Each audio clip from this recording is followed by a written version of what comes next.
Hello, today we're going to be going over, wow, this is like right in my face.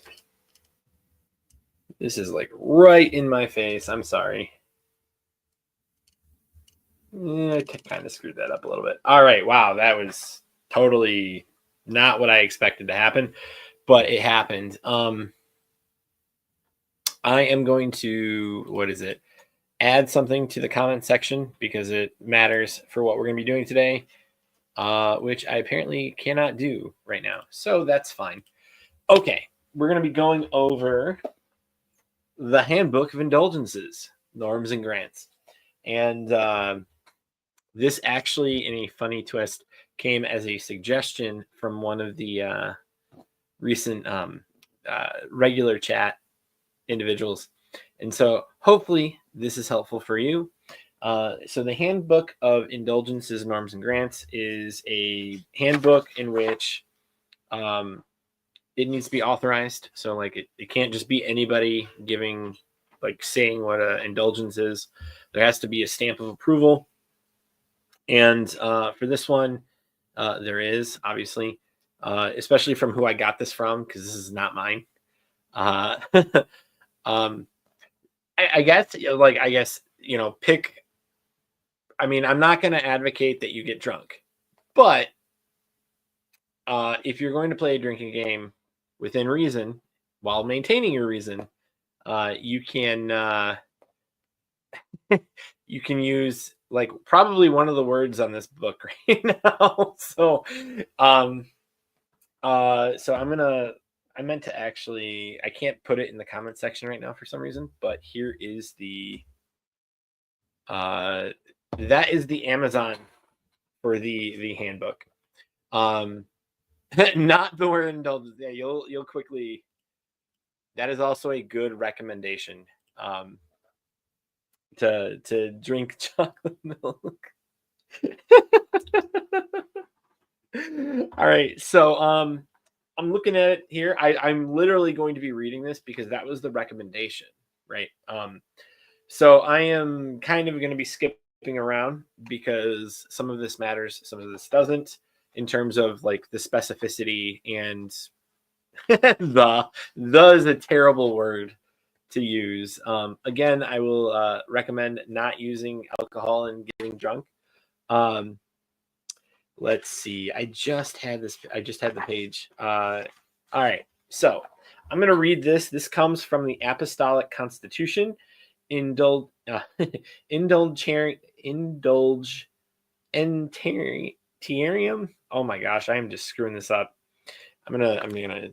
Can you even see that? No, you can't see it. It's too close. All right. I can't say this word, but you can look it up. It's the Apostolic Constitution on Indulgences. An indulgence is the remission in the eyes of God of the temporal punishment due to sins whose culpable element has already been taken away. The Christian faithful who are rightly disposed and observe the definite prescribed conditions gain this remission through the effective assistance of the Church, which, as the minister of redemption, authoritatively distributes and applies the treasury of the expiatory works of Christ and the saints. And so there's an additional thing I want to mention and skip around to. All right. So there's that. The second thing I want to say is, beside the exclusion of all attachment to sin, even venial sin, the requirements for granting or for gaining a plenary indulgence are the performance of the indulgenced work and fulfillment of three conditions. So this is like the norms of it. That's where the norms come from.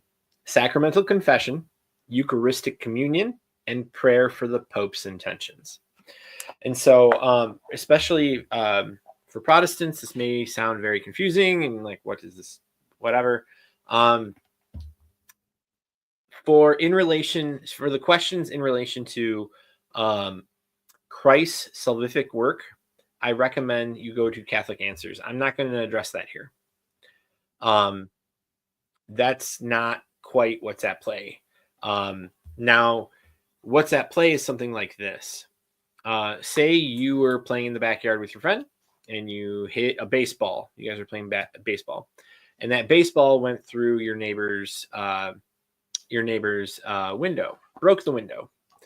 All right, you go to your neighbor and you say, neighbor, I am sorry for breaking your window with my ball. Like I apologize for that. We won't be playing in the backyard again, right? Like you're apologizing for what you did. You regret what you did, and you intend not to do the same thing again so that the same event doesn't happen. Now, what about the window though, right? Like, does the window need to be replaced? Does it need to be fixed? Yes. And that's like your soul. Like you have to fix like your soul. The forgiveness has happened, but the healing of your soul needs to still happen. And that's where indulgences come into play. Actually, there's like two components here. There's indulgences and then there's penance. So like not the sacrament itself, but like the penance that goes along with sacraments. Like I'm sure for most people, it's like say a few Hail Marys or Our Fathers, say a decade or the Rosary. That's supposed to help fix the window. And so I'm not trying to get too theological with this because I don't feel like I'm capable of explaining it to the level that I think most people want it.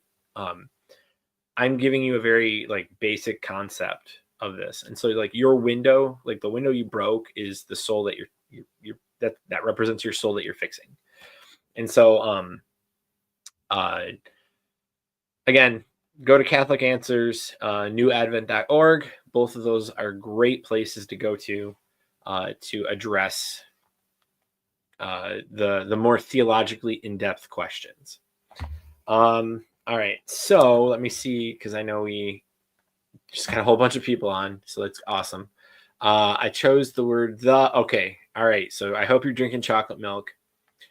Let's see, you're going to translate, or are we going to get the canon lawyer version? But I don't quite get that. It's a good thing I'm driving and only having ginger beer. Okay. Okay. All right. Chatting and driving isn't great either. Yeah, don't chat. Don't Damien, don't chat while you're doing that. There's a certain priest that we know that does the same thing. We'll text while driving. Yeah, don't do that. That's dangerous. All right, so this is something like I haven't been able to go through the entire book, and so I'm very much learning like as I'm going through this, because indulgences for me are very like I've always known about them, but I've never actually sought after them. And so this is kind of like the journey that we're doing together, because those are the conditions that I gave, the explanation, those are in the book. And again, this is the book, the Handbook of Indulgences, Norms and Grants.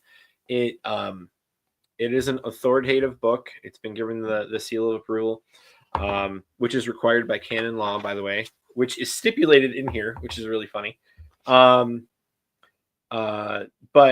there's partial indulgences, there's plenary indulgences. So partial means that your temporal punishment has been reduced somewhat. Plenary indulgences means that all of your temporal punishment has been removed. So that means to say that's to say that your you being in purgatory will be lessened, like given that you don't have a mortal sin. If it's partial, it will be completely removed and you'll go straight to heaven if it's total and you die after receiving it. So that's really important. So let's see. Let's look at a few. Let's see. Is there any questions? Okay, I'm not going to do that. All right, I'm not going to play the whatever. We're not going to. So let's look at the grants. So page 27. I'm literally just going through this, guys. So the grants. Let's see. A partial indulgence is granted to the Christian faithful who, while performing their duties and enduring the difficulties of life, raise their minds in humble trust to God and make it, at least mentally, some pious invocation. So this type of grant intends to assist the Christian faithful in fulfilling the command of Christ. You need to pray always and not stop. So like this was explained to me. So because I can't just read it. I need to give comment on it. I need to give some additional understanding or perspective on this, or else there's actually a fair use problem. Okay, so like I have to like stop every so often. I can't just read it and just read it. Like I can't do that. But like it was explained the other day. I forgot who said it, but that when it comes to indulgences are there to incentivize you to do more pious acts. And so, like, they're there to help, like, they're a way of pushing you forward to do the things that you should be doing to help you habitualize what, um, like, I don't want to say you necessarily should be doing, but something that would be incredibly beneficial for you to do. And I think that's like a really good way of looking at it because, like, I think for a lot of us, there's many of us who get whatever Protestants throw at us, right? Like in a lot of cases, and this happened for me, where indulgences were stipulated from that of a Protestant first and not from my family or the priest or whatever. This was something that I understood first and foremost from a Protestant perspective. And that is wrong. Like, like you're like, you know, you can buy indulgences. Like this book literally explains in explicit detail, like you are not to like, you cannot buy an indulgence. Like, it was in one of the norms. But like it loses its ability, like the granting of an indulgence is lost. At that point, let me try to. Okay. Oh, I'm sorry. Well, I mean, you can't buy an indulgence, but like, yeah, like, so an example of, so this isn't quite the same. So I misread what this meant, but an indulgence attached to the use of a religious article expires only when the article itself ceases to exist or is sold. So like if you sold like a blessed item and like that would be a like, and you didn't know it was blessed, like the indulgence wouldn't be granted. But I don't know exactly what situation that would account for. So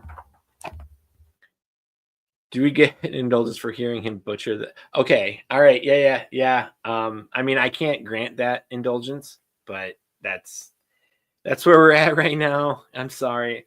I can't say all the words. Um, but it also stipulates several, like for example, metropolitans may grant partial indulgences in their suffrage diocese just as in their own. So like I think um like there's an indulgence associated with the St. Joseph Shrine here in the Archdiocese of Detroit, where the Archbishop has given, because it's a diocesan shrine, that there's an indulgence associated with traveling there. The other interesting thing that I thought, like, I didn't quite. I mean, it seems obvious um, when you think about it, but I didn't know this. Actually, it actually says actually. So, like, that's really funny. Actually, to gain indulgences, the person must have at least the general intention of doing so, and must perform the acts enjoined at the time stipulated and in the manner required according to the tenor of the grant. So like you can't just do like a rosary. Like say for example, you pray for the Pope's intentions. You go to mass, receive the Eucharist. I'm sorry, you go to confession, you pray the mass, receive the Eucharist, and then you visit St. Joseph's Shrine. So just as an example, um, you won't get the indulgence if the intention of the indulgence wasn't there. And so I find that fascinating because it kind of goes with what like you can't accidentally get an indulgence. Like you have to actually know it. And so like on some level, like it's kind of similar to like mortal sins, but it's like the reverse because you actually want this. um let's see. Yeah, encourage you to walk towards heaven by helping you get there faster. That's exactly it. Yeah. Um Sorry, I had a funny email or funny text. My wife will see it in a second. Um, yeah. There was another thing I wanted to bring up from that section because this is for the norms of indulgences. Um, all right. All right, I just said that. You can only gain a plenary indulgence once a day. However, a member of the faithful may gain a plenary indulgence at the hour of death, even after having gained one already on the same day. I find that interesting. Because I find that interesting. But I also don't. I mean, like, what did you do in between the last? I mean, that's kind of a joke, but like, this idea. um. So, all right. So I'll finish my thought. Like, what did you do between that indulgence and this indulgence that you need the full plenary indulgence that I'm butchering? Thanks, Damien. You have it in the back of my mind now. Like, as I'm saying this, it's just in the back of my mind. Um, um, but that's cool that you can attempt a second one on the day that you're dying or at the hour of death, as that, yeah. One of the things I recommend is to start the day with a prayer that includes gaining all the indulgences you can, even if you don't remember that in the moment. Well, so like you do have to have an intent. So like that's like if your intent isn't there, like your intent to get an are you saying like your intent to get an indulgence is there, but you don't recommend like you don't remember exactly what the specifications are for a particular one?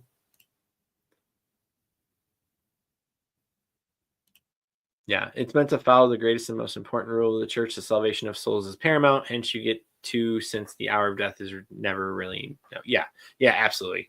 Um, yeah, and then there's the apostolic blessing, or I'm sorry, apostolic pardon, which when my grandfather was dying, he didn't receive it, but like Father Eric like let me know, and I was like, holy crap, like that's like it's not like get out of jail free card, but it kind of is.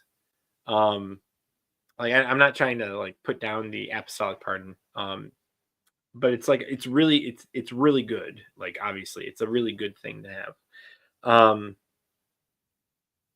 so what else is there? Several.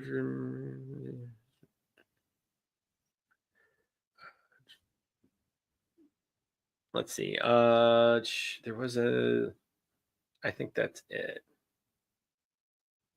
Oh, okay. All right. Yeah. An indulgence cannot be attached to a work to which a person is obligated by law or precept unless expressly stated in the grant. Nevertheless, a person who performs a work imposed as a penance in confession, and which may also be indulgenced, can at the one time both satisfy the sacrament and gain the indulgence. Wow. That's actually like really cool. So, like, if you were to say a rosary, and then there's indulgences associated with saying the rosary for your penance, like you can do 2 for 1. That's awesome. So, okay. Um, Okay, cool. And that makes sense because like they kind of fit the same. Like I don't want to say they fit the same bill, they don't, but they do like overlap. Um, okay, thanks for answering my question. Um, hey Robert. Um, so yeah, that makes sense that there would be the overlap between the indulgences and penance. Given that they're, from my understanding, addressing the same thing. Let's see. So I'm going to. Oh wow. Okay, so I'm gonna actually. I just flipped to an interesting. So, uh, my wife, please pay attention to this. And it's basically this page. So I am going through the other types of indulgence grants. There's a plenary indulgence is granted the faithful The Christian faithful who devoutly take part in the adoration of the cross during the solemn liturgy of Good Friday. So I didn't know that. So like that's really good. But this is really the one that like hits me because like I'm like really big on like dead people.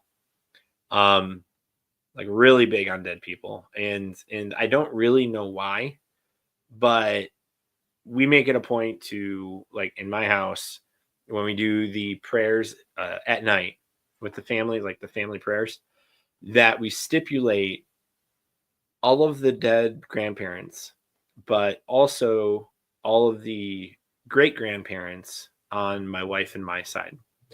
So that's 8 family, like 8 couples of family members, just for the great grandparents. And this isn't to brag, but this is something where like I'm emphasizing how big of a deal like we treat it in our house. And it's always kind of been weird because I don't know why I have that inclination, but it's something that I feel like I need to do, and so I do it.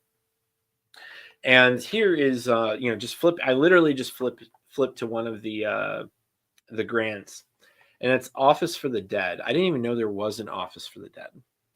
And so like I'm learning something, so we're learning this together, everybody. So like if you didn't know, a partial indulgence is granted the Christian faithful who devoutly recite morning prayer or evening prayer from the Office of the Dead, or Office for the Dead. So like I didn't know that. That's pretty I've just learned like 3 different things in there. So that's cool.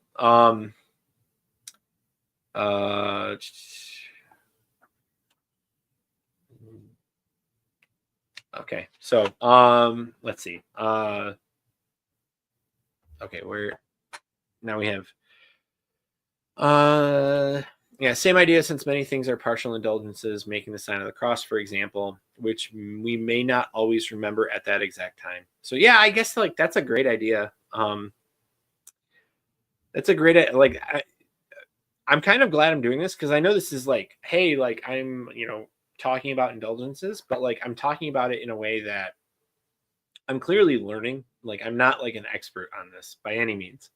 But I am like trying to present the teaching that I know. And so like the fact that we're having this back and forth is like really good. And so I really appreciate it. Mark and all those that are going back and forth with me.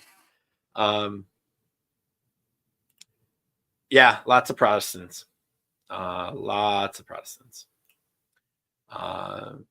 Let's see. I have a devotion to praying for those in purgatory as well. I think that it has more to do with what God wants from the Holy Lady, specifically clearing out purgatory. Yeah, that place is probably packed. Oh man. Okay.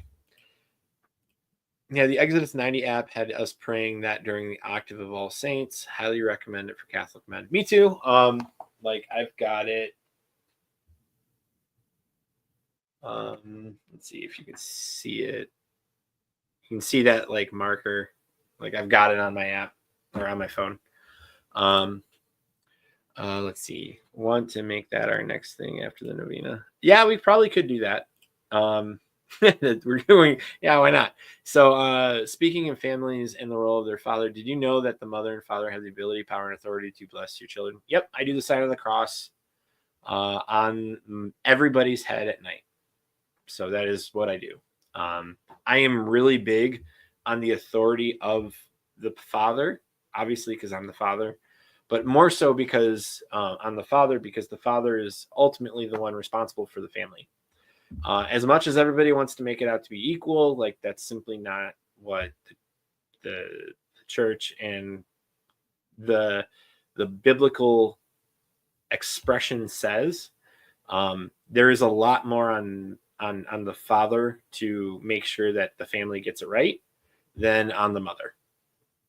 So like that's, some people don't like doing that. I know like we shorten that reading on Sunday as an option, which I have strong opinions about, but that's yeah, that's the thing. So before I go into anything else because I think you guys are like really rocking the chat. So as you can see here, there's a duck. And I'm streaming. Okay, I'm streaming because I'm doing the free version of the StreamYard. So there's a max of 20 hours a month. I do not hit 20 hours a month, so that's why I'm doing this.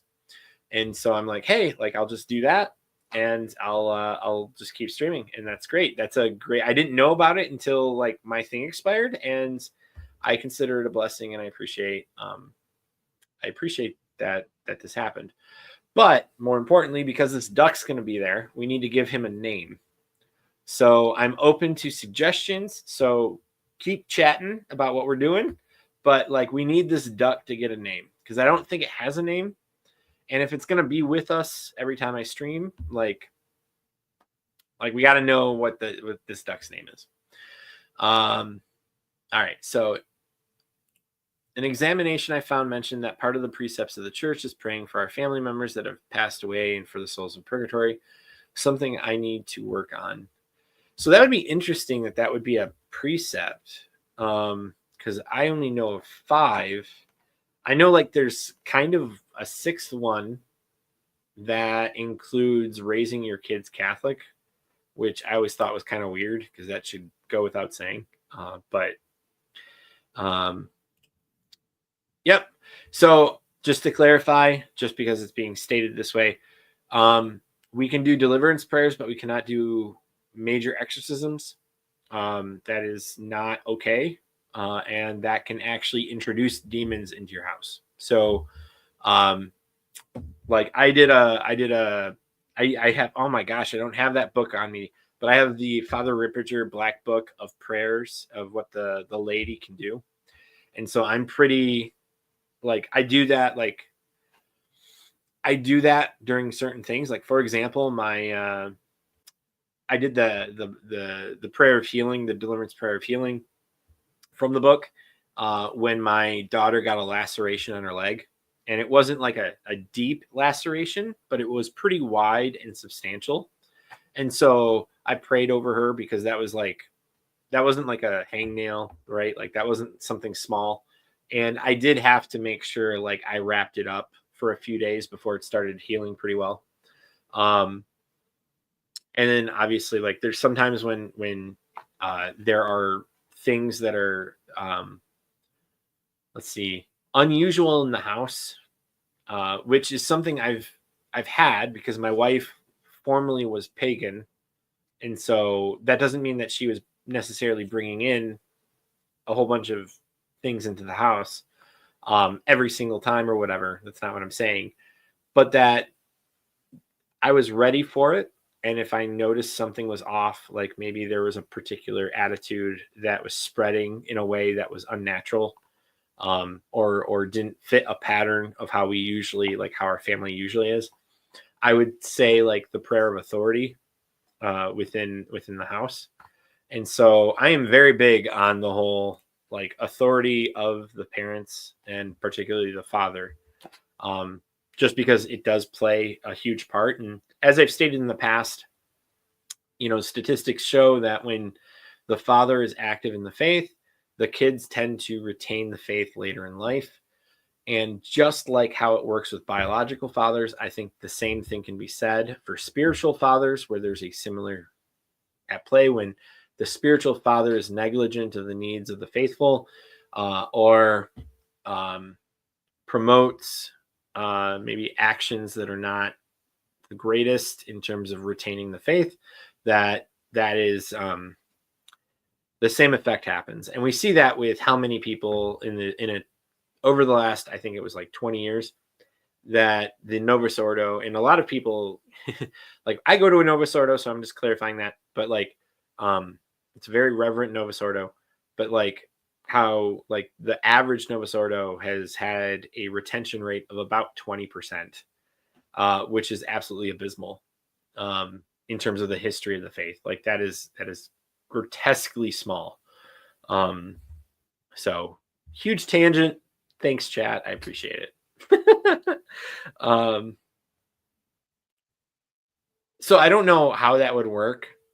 But like I'm part like I still so I did Exodus 90 about at the beginning of 2020. So just before the whole world got shut down because of the pandemic. And I still talk to the guy like they're coming over on Wednesday. Like, I mean, it's been 5 years or 4 years, almost 5 years. So like, and many of them, like I went to one of like this last weekend, I went to one of his baptism, like one of the kids' baptisms for one of them. And several of them are godparents to my kids. So it's been Exodus 90 is really good. Um, uh,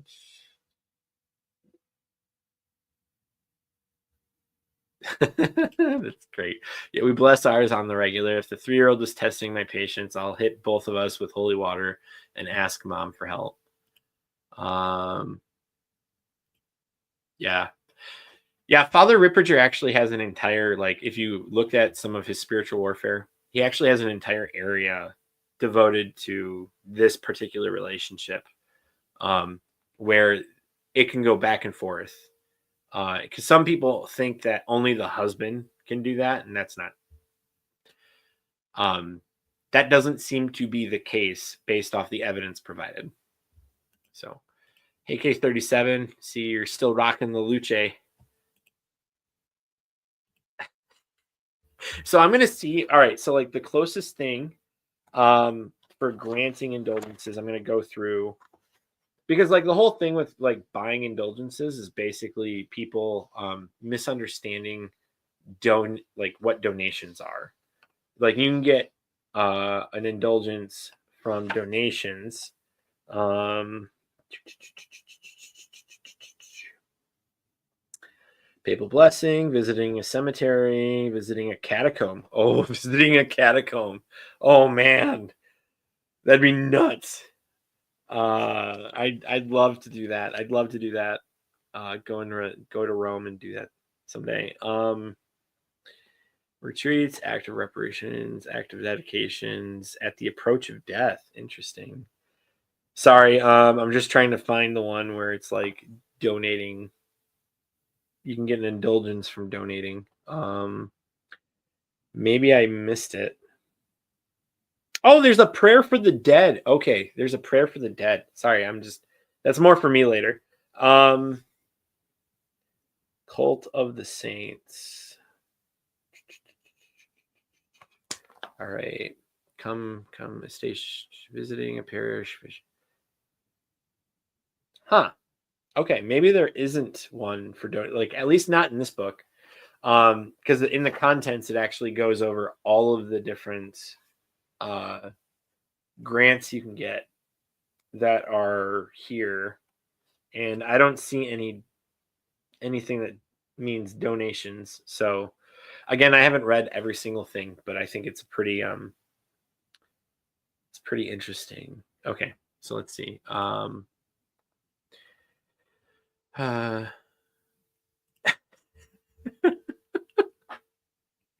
I mean, like, what gets me is like when it comes to Protestants, it's like they don't even understand what they're talking about. Like, it's like, do you even know what indulgence is? And I've had people say, yeah, it means that you can buy yourself way out of hell. And it's like, no, that's not what it means at all. Like, at all. Like, you're talking about the wrong place. Like, um, we should name the duck. Yeah, you should.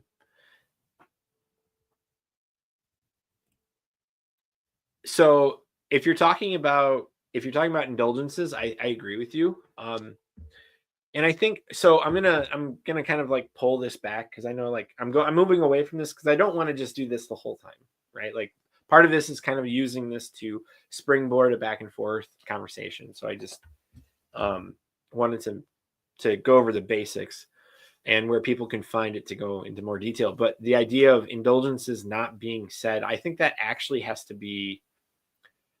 That is one of those things where because you don't have as many priests, you have that problem. You don't see people evangelizing and telling the good news in the fullest detail. Like right now, like, and part of the, like, this is one of the reasons why people will go to Taylor, Marshall, Tim Gordon. In an extreme case, myself, I don't think I'm anywhere close to any of those people. But this idea of I need to know what's going on. I don't have somebody telling me what I should be doing or how I should be doing it. And I need to actually learn the method of doing an indulgence, a devotion, any number of things, because we don't have the priests to have the time, or because we don't have the priests, we don't have the time for priests to go over what they should be doing. And so, like, when you think of Venerable Fulton Sheen saying that this is going to be the time of the lady, like, it is. Like, we have to fill in for so much stuff, so much explanation, because we don't have priests to do that. And so, like, this is one of those things. Indulgences should be known to everybody. Like, it's annoying. Like, the kids' Catholic school does not talk about indulgences. Like, they just had their feast day mass, and there's an indulgence attached to a feast day mass of the parish that you go to, like, or that you visit on their feast day. Nothing, just nothing. And it was like, okay, that's the school. Like, that's supposed to be, like, based off, logic would dictate that would be the best place to get that information. But unfortunately it's not. So, and part of that is because of priests. Another part is obviously ideology of the faith in a very bad way. But yeah, so I'll just stop, put a pin in that part right now.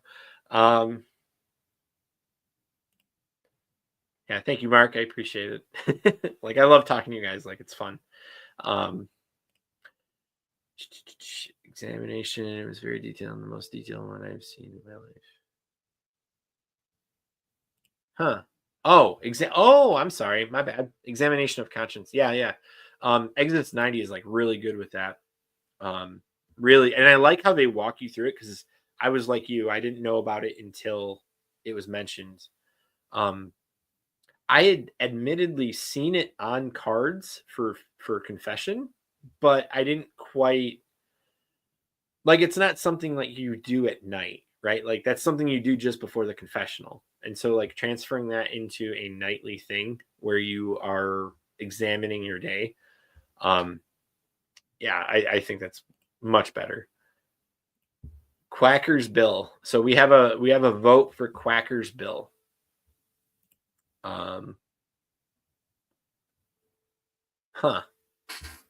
Quacker's McBill. Okay, so we're gonna take Quacker's McBill. Like, that's the let's see. Yep, and only where you have proper authority, can't go delivering anybody out there. Yeah, because, like, if you start doing deliverance prayers over someone who doesn't want it, or I'm sorry, even that, like, that's really weird to me. Like, deliverance prayers over someone who is not yourself and you don't have authority. Like, I am very iffy on that part. I don't know if someone can say, hey, you can pray over me and that's okay. Like, I don't know if there needs to be a consent thing or what goes on, or if it, like, there's certain aspects, nuances that I don't quite know. And so I don't know where to get those answers from. Because I know I can ask Father Eric to pray over my family.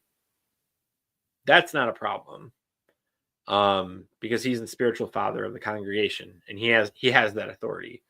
But, like, in terms of, like, if I wanted to pray a deliverance prayer over, like, my friend, does he have to ask me, or is that something I just can't do? I don't know. So that's I guess examples of and so I just haven't done it, but, like, I've never done that. It's just a matter of what she's saying.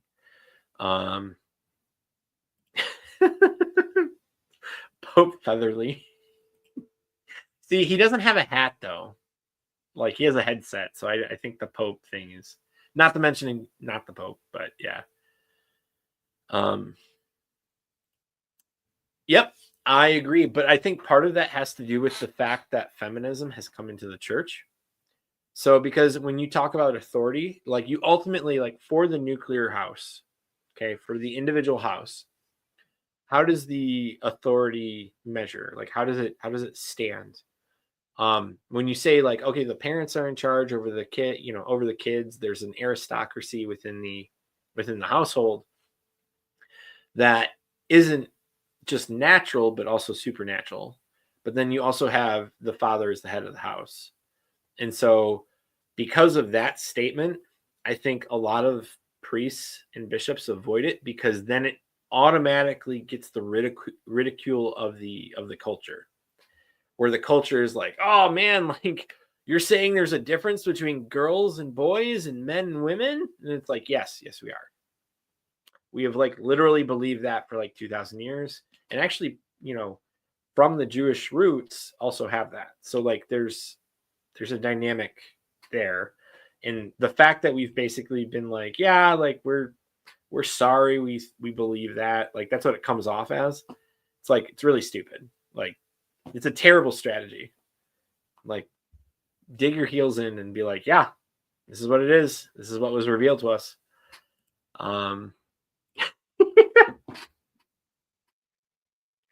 Deacon Quacks. Ignatius. I don't know. I don't want to. I'd like to stay away from like actual names.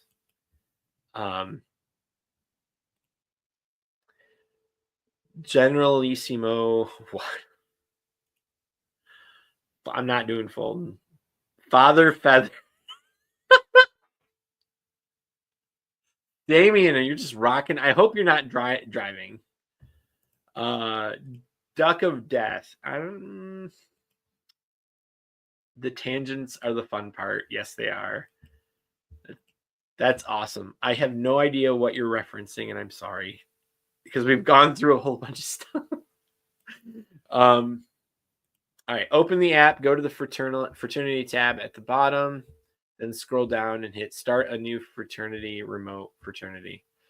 Oh, you want me to start it so that we can communicate? Is that what you're talking about? Like we're just create this huge, like they recommend only 6 to 7 people in like, but to have like, I don't know. I mean, I guess it would only be like 6 to 7, but okay, I will think about it.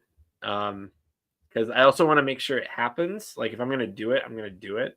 I don't want to just be like, oh yeah, I'm gonna do it right now, and then I don't actually follow through with it. That would be a problem.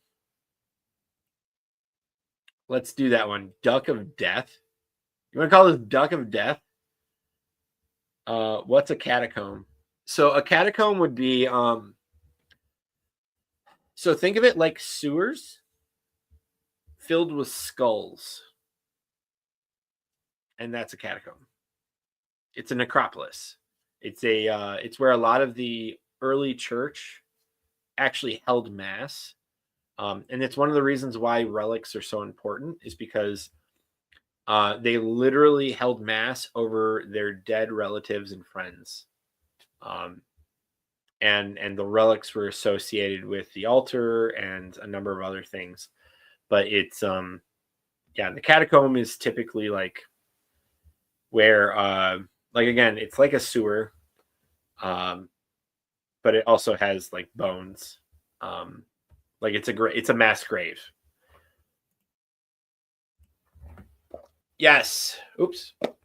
This. And here, let me see if I can I just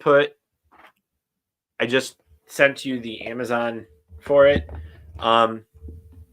So it is something that you can purchase on Amazon, but like it is a very nice book. I am borrowing this, but I thought, I was like, all right, Mark told me it'd be funny if I did this, so I did do it. I did go over the different aspects of the, at the very beginning, I did go over the requirements, the basic norms from the book. But again, I cannot just read the whole thing. And as is, that would be a copyright infringement. I do have to talk about other things outside of it, and that's what we're doing now. So like that's how it falls under fair use, and that's why I'm being very like I'm going back and forth like that. Yes. I think it looks like a sewer. That's just my way of describing it, but yeah, that's a better way. That's an objective way of describing it. Well, okay, so it's intense because like think about the first century Christians though, like the Catholics of the first century. They um if Romans found you worshiping something other than Caesar and you weren't the Jews, you would be killed. Like you and everybody present at mass would be killed, which is why you hear about all these martyrs at houses. Like a lot of them is because at night they were like, let's say this is in the second or third century, but you have Perpetua and Felicity. They're both in the Litany of Saints in the Mass. You hear them every single Mass. Their names. Felicity and Perpetua were caught at a Mass at night, and the authorities just came in, caught them all, and then put them in jail. And then after that jail time, they killed him. They tried to kill them with animals. They didn't quite do that with a few of them, and then they ended up just stabbing them. And so it is sad. Like that example is sad. However, Perpetua is the first woman first Christian woman. And this isn't to say like feminism, haha. It's like quite literally, it is an important thing because it showcases that when it comes to knowledge, when it comes to love, when it comes to consent, that Christianity promoted that. And we see that also with Valentine, like the consent to marry was given to women and men. And so if there's not consent, then the marriage doesn't happen at all.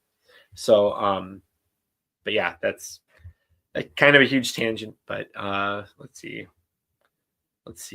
You're right. We don't have a priest, but look, yeah, the internet. Yep. The facts that books are affordable, etc. Historically, that wasn't the case. Right. Like we live in such a oh my gosh, we live in such an amazing time.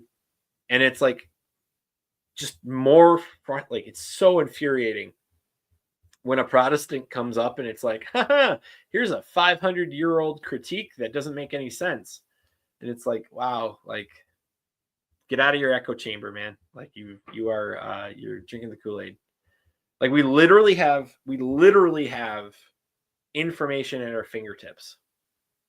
Like that is mind-blowing. Like people in the second century, first century would think we have magic. Like it's crazy. That well, right. Like I don't want to say most. I think a lot of them do know the faith. I think putting their foot down or acting with conviction is another question. I think that is something like because I would say like a lot of people I know that work in the Catholic schools do in fact know their faith, but the people at the top have an issue with how the school comes off, and so there's a compromise. There's a compromising of the faith that happens. So it's not. I guess it's like it's not that simple, but like it is still a very big problem. This is why God has allowed such division. No. Right. I think this is why God has allowed such division and confusion to happen now because we have the best and most plentiful access to the deposit of the faith. Right. Like if I'd followed some of the priests that I grew up under, I would have been incredibly liberal. And I'm very glad I'm not. So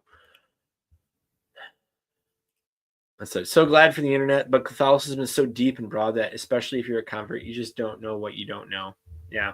Well, I mean, like even the Pope, like even the Pope doesn't know everything, right? Like, and I'm not just talking about Pope Francis. I'm also talking about John Paul II, Benedict, uh, John the Sixth, Leo the 13th. Like, there's so much in the faith.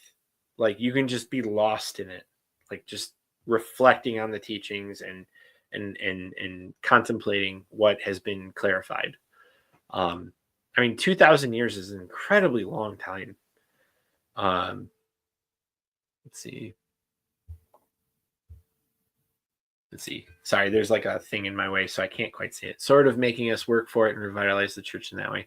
Yeah, in a way, I think that. But like, the problem is, or not the problem, but like, sacrifice is necessary. Like, love requires sacrifice, right? Like, so like we're at a point where we have to sacrifice or we lose everything. Now, obviously, like when I say everything, I don't mean everything. It's more of like we lose a lot. It's just saying a lot. Like, I don't want to say like almost everything, whatever. See, now I'm going into the caveat I didn't want to go into, but the whole point is like, um, we can lose a substantial amount if we don't fight for it, and then that's more ground we have to make up later as the faithful. And so you're kind of kicking the can down the road, and that's part of the problem with what we have today is just how much we've kicked it down the road.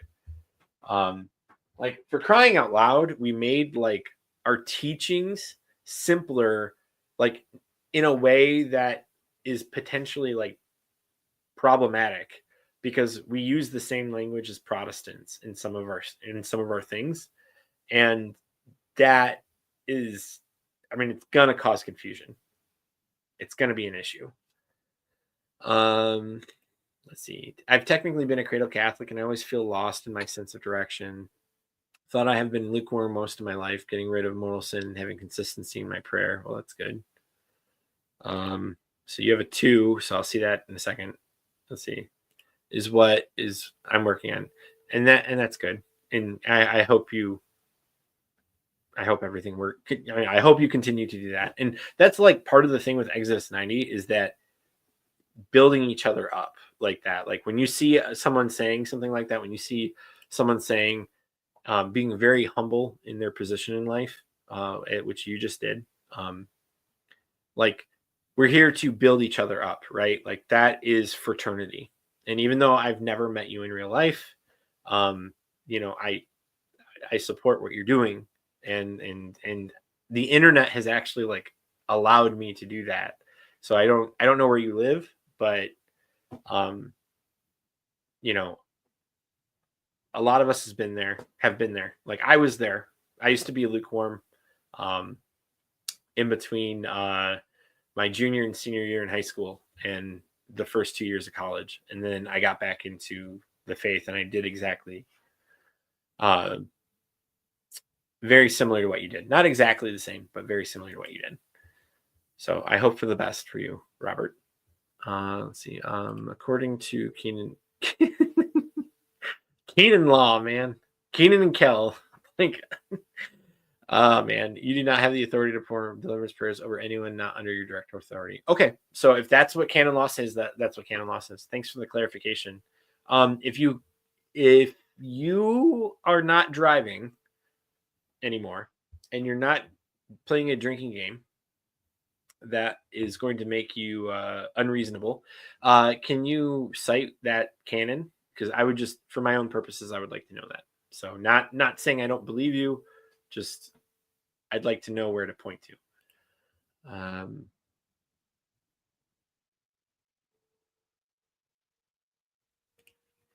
Yes. So I recommend going to the Exorcist Files. Like my wife and I have for like the last 3 days been listening to the Exorcist Files after a live stream because it's awesome, and they're like just hitting generational demons, and I love that. Like I love, and that, because like what for me, my exposure has been to Father Ripperger, and then people are online, they're like, Father Ripperger isn't the magisterium, blah blah blah, and it's like, okay, well, he doesn't need to be the magisterium to say what the magisterium teaches. He may not be correct in all of his theology with everything, But like when it comes to like his literal position in the church as a priest who does exorcisms, and that he knows what he should be doing and should not be doing, I think it is very ridiculous to say, "Oh yeah, he doesn't know what he's talking about." Oh, he takes it too far. He doesn't know what he's talking about. It's like, give me a break. So the fact that Carlos Martins, who actually lives in the Archdiocese of Detroit, um, uh, he is not a secular priest, so he's not a normal diocesan priest, but he's here. Yeah, like the fact that he's saying a lot and giving stories to justify the position that Father Rippiger has said is both incredibly relieving and kind of like, well, I know it's incredibly relieving. I like really appreciate that happens. And so like I'm glad that they're not giving conflicting understandings. Because the whole point of Exorcist Files, or not the whole point, but one of the points of Exorcist Files is to be catechetical, which is to say it is supposed to be a teaching ministry. And so even though it uses a Protestant, like there's a Protestant host, Ryan Bethea, like the one giving the substance is Father Martins. So, yeah. Let's see. Oh, wow. What happened? Just like, okay. Holy crap. All right. So,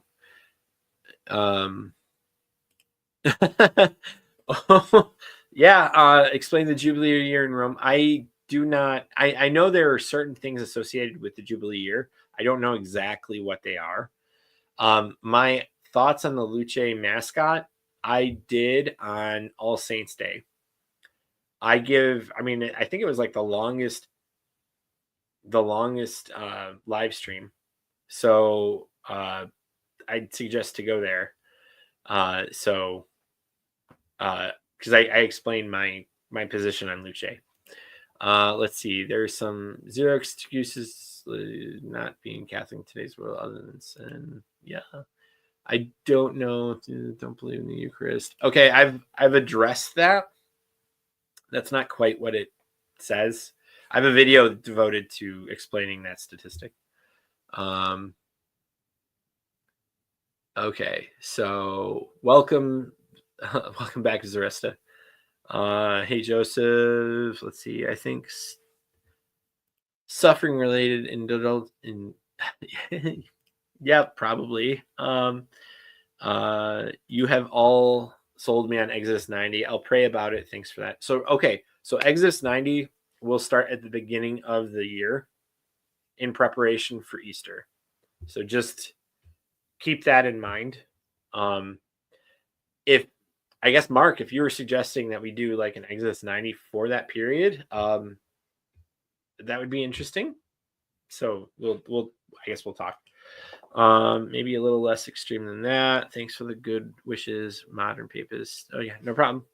All right, so yeah, there's a woman version for Exodus 90 called Magnify 90. So in case you're a woman and you're watching this, yeah, there's that.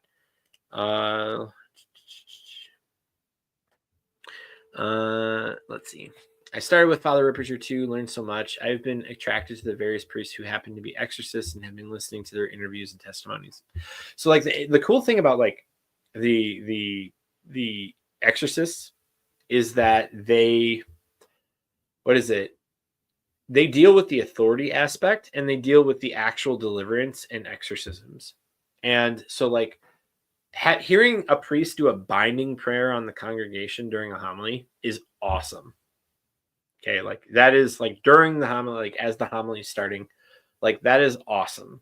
And it's one of those things where it reinforces a level of support from the priest. Like the priest is your father figure, right? Like he is the spiritual father of the congregation.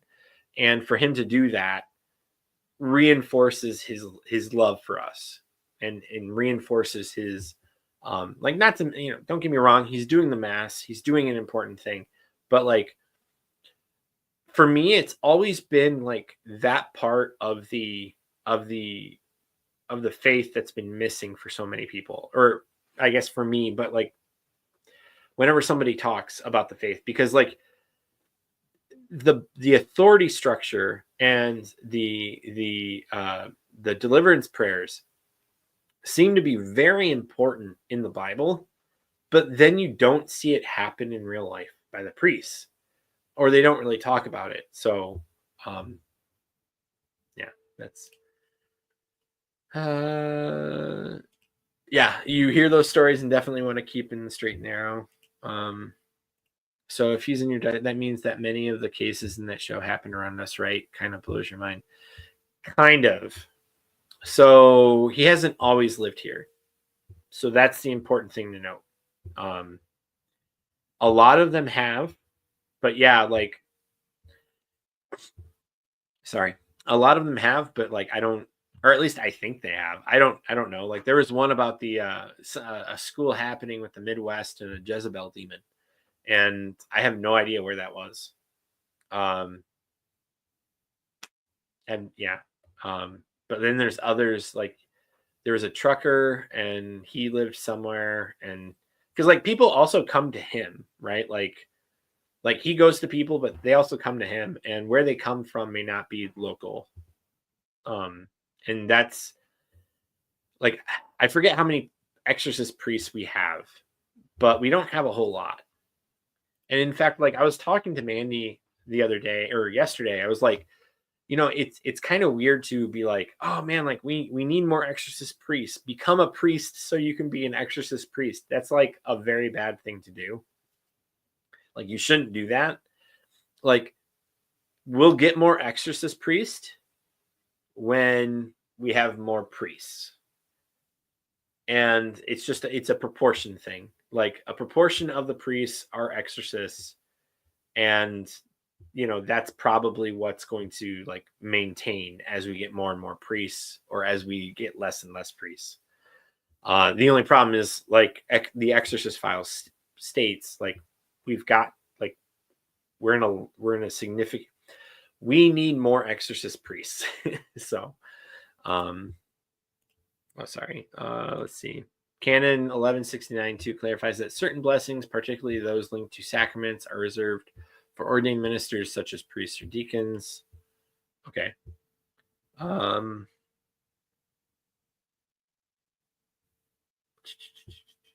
um, yeah, deliverance prayers are considered part of the exorcism rite, which can only be authorized by a bishop or performed by a priest as a minor exorcism. Right. So, right. And so there are levels, and like even Father Martin says that when it comes to deliverance prayers, that a lot are done by the laity, and that's fine. It's just when it comes to the major ones, they're required by the bishop. Like they are now, if you have like about the authority issue, like if I can like bless, let's say Bob the Builder, well, just random person, um, like I don't think I can bless anybody outside of my family. Like I can only bless my kids and um my wife. And in an extreme case, I think I heard Father Ripperger say it can be reversed with the parents when they're adults. But that's, you'd have to go to the spiritual warfare ones on him, because he says something like that, where there seems to be a reciprocation, and it has to do with the application of the fourth commandment, where now the roles have somewhat reversed in terms of who's taking care of who. And so because the kids are taking care of the parents, the kids can bless the parents. That's kind of like what he says. But again, if you're go to the spiritual warfare lectures by Father Ripperger if for more detail, because I think what I'm giving is just a paraphrase. I'm not giving the exact thing. That is awesome to hear. Congrats. Like that's great. Um uh Yeah, by to start his hunt really struck me in a good way. Honestly, I'm hoping he may pray over me and my family more. Yeah, like he's pretty BA, like in terms of like he just, and his background is like interesting too, because he comes from a somewhat charismatic background, and but he's like very orthodox. Like, and some people will say like, well, like, of course they're orthodox. It's like, well, some, I've definitely met charismatics that were not orthodox. Like they were charismatic, but they were not orthodox. Whereas he's like very orthodox. And so, yeah, ask him about it. And, he'll like, we sometimes have people from the charismatic groups come to the church, but they're very much, let's just say, vetted. Like they're not, let's say, yeah, they're not typical. I mean, like he is very adamant about making sure that the faith is followed and promoted in a right way. So like that's um but how he ended up becoming ordained was through a charismatic renewal program. Um that's where he was first called. Like he felt a sense of being called. So he has a I did a conversion story with him where he just laid this all out. It's a video of mine. I don't think it's the greatest quality because I was using my phone from like 3 years ago or something. But I mean, his whole story is right there, and he tells you about like everything like leading up to becoming a priest and then becoming a priest. So I recommend you go watch it. It's very interesting.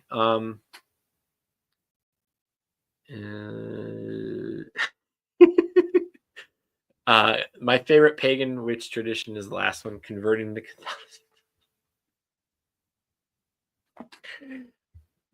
It's the best.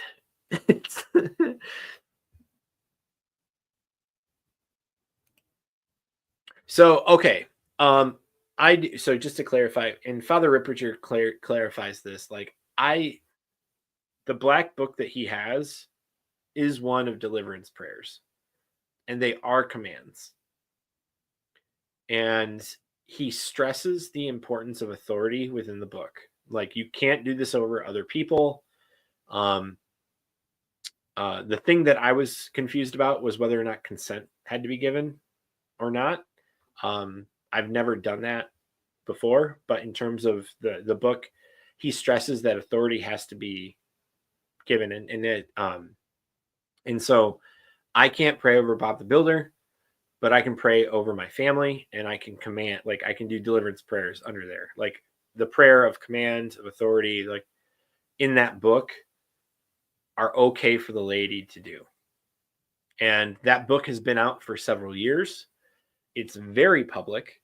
I'll probably link a series of books in the comments here, but it is all very public about like what he's saying, and so and he hasn't been corrected. It hasn't been formally corrected by any of the bishops he's been under. So um, from my understanding, and especially with Father Martin's clarifying that deliverance prayers can be done by the laity, I see no reason to stop what I'm doing. And I understand your hesitation. I'm just clarifying that this is like the there's been no correction on this point outside of like proper exorcisms. Major exorcisms can only be done by a priest or bishop.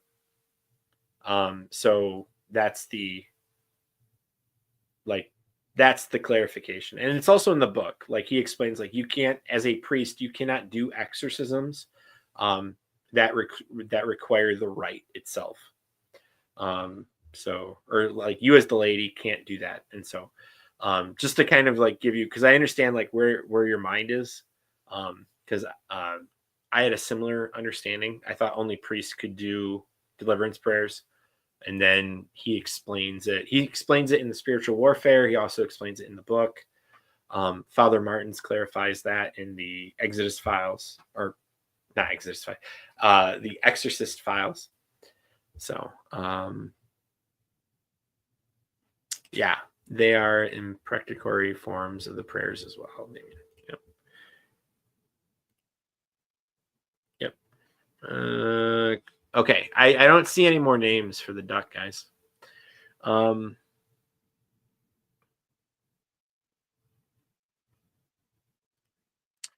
So it's crazy to hear that the rise in exorcist priests has been recent, and some decades ago there was less than 10 to 20. I don't remember the exact number, but I couldn't believe it. So when you say 10 or 20, do you mean worldwide or do you mean just in the United States? Because I actually think there's a relation. I think there's a relationship if there's in the United States, like as to why. But I'm not going to say it unless you have that clarification. Oh no, yeah, I'm like if you have counter evidence, like I'm open to it. Like I mean, if you have something where the church explicitly says um addressing that point, like I'm open to that. I don't want to give the impression that I'm just name dropping and I win or something. Um so like I'm not trying to browbeat you with names. So I guess like just to clarify. Let's see. Yeah. Yes, because the children have a responsibility to care for parents in their age and prepare them for death. Authority in spiritual matters comes with it in some respects. Yeah, that's how I understood it too. And it's oh my gosh, my family. Like that's um well, okay. Indulgences to exorcists. Okay, so the reason why that matters is because the link between them is that both of them are like niche things that are spoken about. Like everybody should have a pretty good base understanding of demonology. Everybody should have a base form, like not base form, but base understanding of authority. And everybody should have a base understanding of indulgences. And those three areas within the church, in regards to the laity, have been lacking. And so that's kind of how we got here is we went from indulgences to authority and then to exorcists. And it's because they're just not spoken about. And that's how we're here. So, but let's see. Three. All right. So I'm in the three general. The three general. I'll just go back to it. The grants. Um, all right. So the grants. A partial indulgence is granted to the Christian faithful who, while performing their duties and enduring the difficulties of life, raise their minds in humble trust to God and make it at least mentally some pious invocation. So that I had already stated that. I'm going to go to the second one though. A partial indulgence is granted to the Christian faithful who, prompted by a spirit of faith, devote themselves or their goods in compassionate service to their brothers and sisters in need. So, like, it's crazy because, like, I don't know if you've ever been in a weird position. I don't think we got an indulgence for this, but I remember my wife and we were living in Goodrich at the time, and it's just a small town in the middle of nowhere in Michigan. And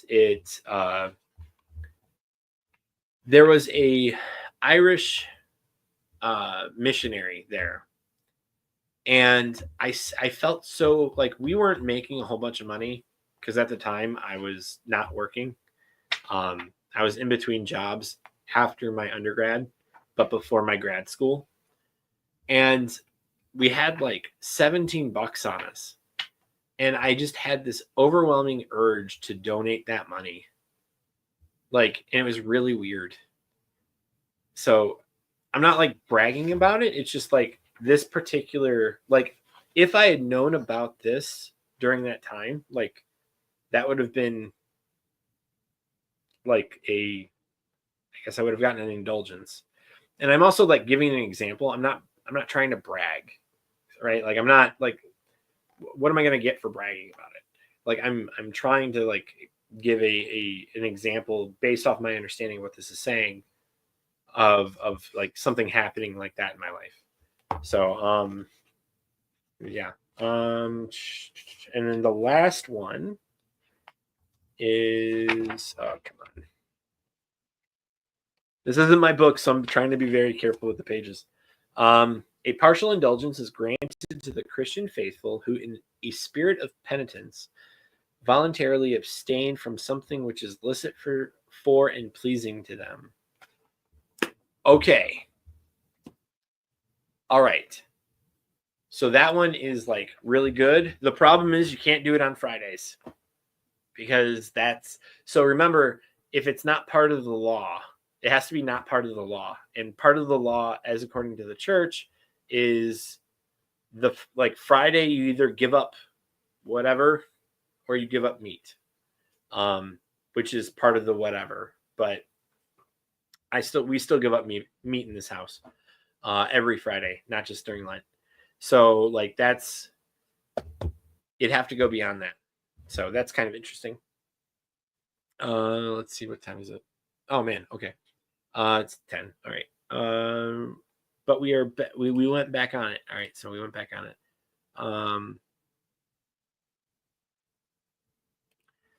Yes, that's true. The lady ones, that phrasing depends on if it has authority on the person. It needs to be rephrased to ask God directly instead. If you do not have authority over that person you are praying for.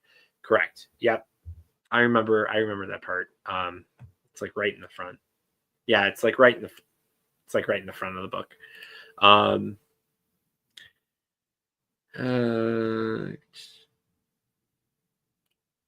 So like here's the thing, is like there's the charismatic groups are interesting to say. My experience with them are very interesting, but like which involves some of the circles that he was in.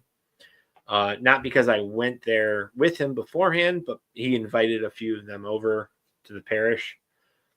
And so like there are some that are like really good and really want, like the emphasis on the charismatic renewal is really like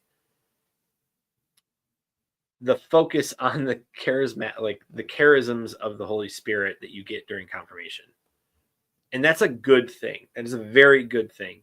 Now, the fact that they're called charismatic is a problem, because like that's not, like, to me, that's like I guess you can be a movement, but not necessarily a completely different culture. And that's kind of how they've turned into, right? Like they kind of feel like they're a different culture, and not just simply like, it's like a sub rite within the Latin rite. Like that's what it feels like. But like I wouldn't say he's done like a 180. I think it's more of like he's like purified like what he knew. Like I don't know how else to say it, because I don't want to speak for him directly, but just from my experience with him, like it's not like he flipped on a table. Like it's definitely not that.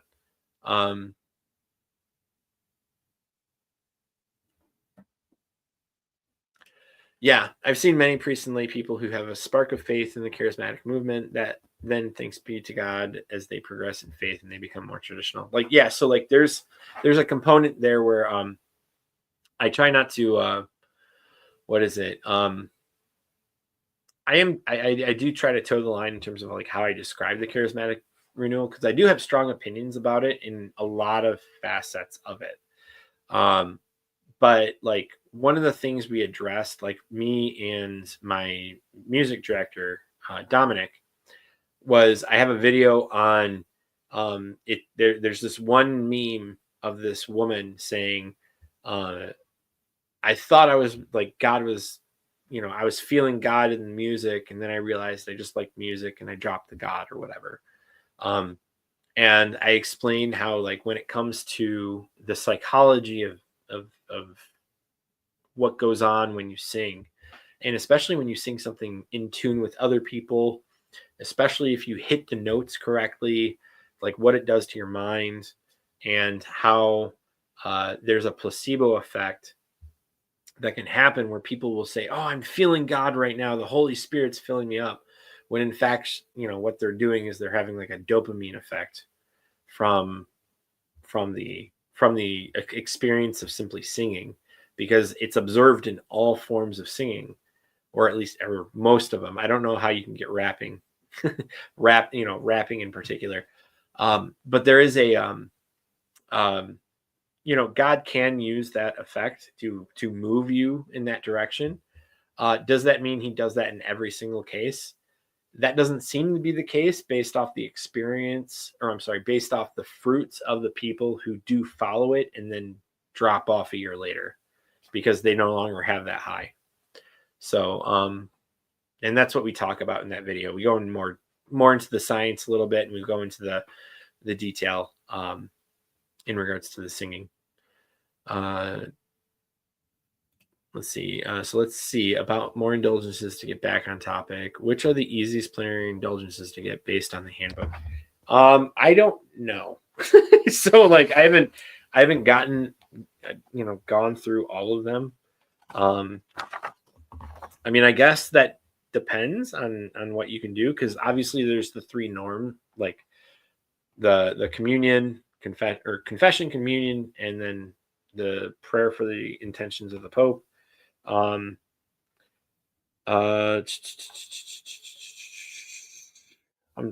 quickly looking through it because the partial and the plenary is in between. Like some say partial, some don't.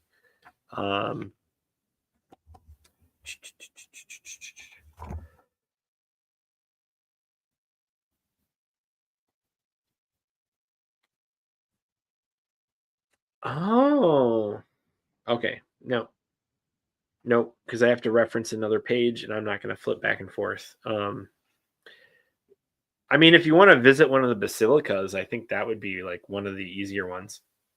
If we're talking about like physically doing it, whether or not you can pay for travel and go there, I think is another thing. Oh, here's one. Okay, here's one. Visiting a cemetery. An indulgence is granted the Christian faithful who devoutly visit a cemetery and pray, if only mentally, for the dead.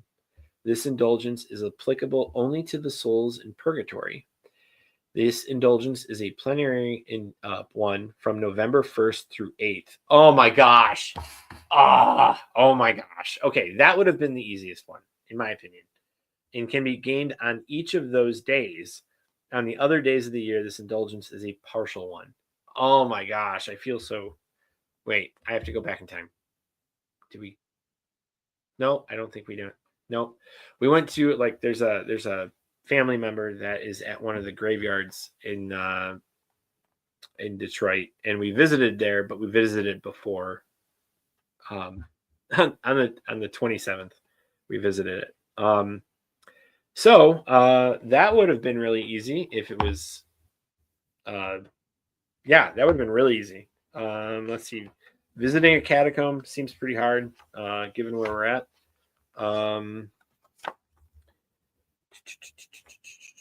Partial. So now I'm just going through the entire thing. So if you want to make fun of me, that's fine. So Good Friday. So I know this is like 5-6 months away. Plenary take part in the adoration of the cross during the solemn liturgy of Good Friday. And then partial. All right. Plenary indulgence is granted to the Christian faithful who devoutly participate in the solemn Eucharistic rite, which customarily closes a Eucharistic Congress. So if you were at the Eucharistic, oh my gosh, that just happened. Like if you were at a Eucharistic Congress that just happened, I think it was in Indianapolis. That would have been okay. You're fine.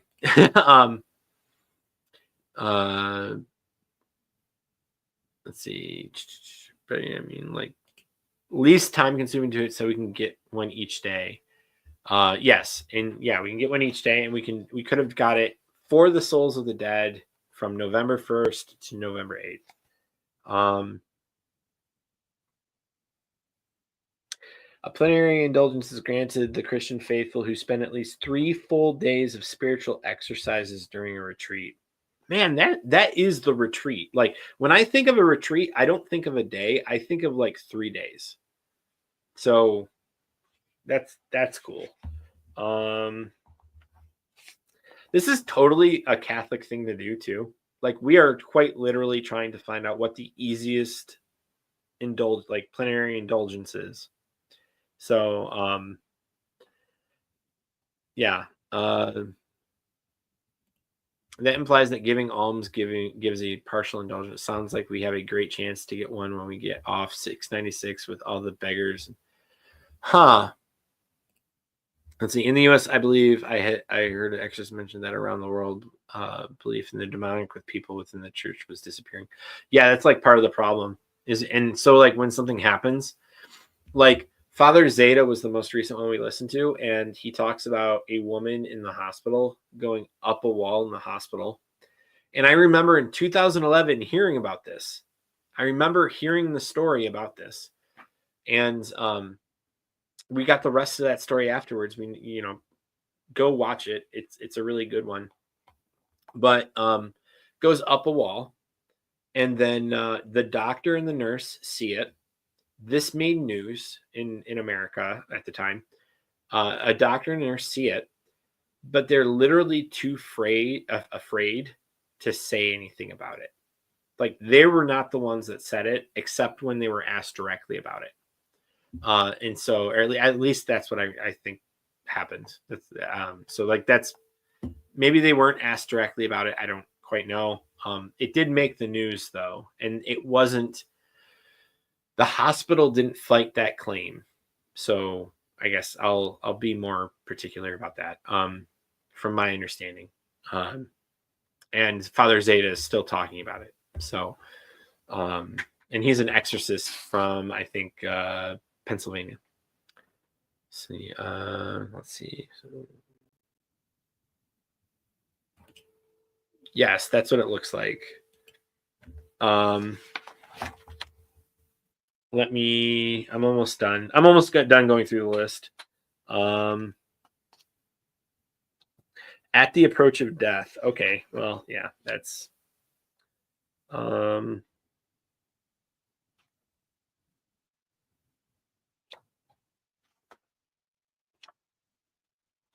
litany here. Let me a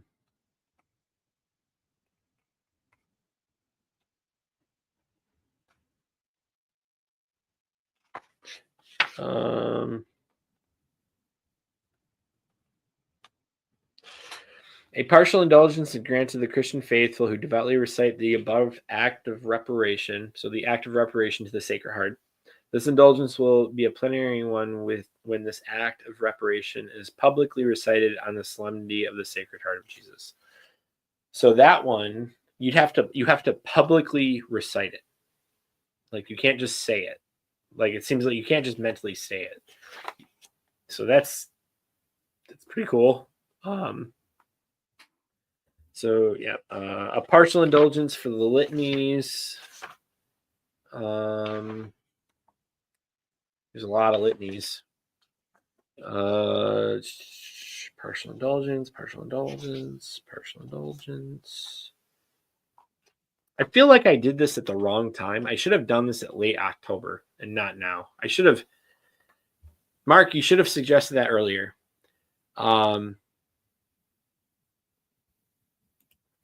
Right, which is where a lot of their bad theology and mistakes come from. Like, I'm going to be completely honest about that. Like, a lot of their emphasis on tongues seems to run contrary to what the church teaches in regards to gifts of the Spirit, and then what they emphasize. So, I know we're talking about the charismatic renewal right now, but like we are talking about, for those that just joined in, because I just saw a little bump happen, we are talking about indulgences, and I'm going through the last of this to see which plenary indulgences are there.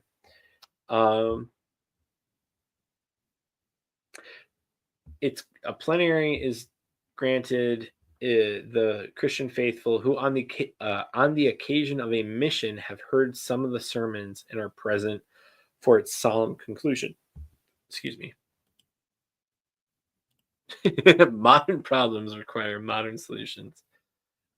I mean, maybe. It depends. A plenary indulgence is granted the Christian faithful when they receive their first communion and also when they devoutly assist at a first communion ceremony. Okay. This one in particular is one of those things that really bugs me. Like, this really makes me mad. Why isn't this told to my wife who converted on Pentecost? She received her first communion on Pentecost. And then 2, every kid who receives their first communion at like 7. Like, that doesn't make any sense to me, because like, okay, well, your wife, like, she was baptized and everything was forgiven. It's like, I get it. Everything was forgiven. She had a completely clean slate at baptism because that was her actual first baptism, and only baptism.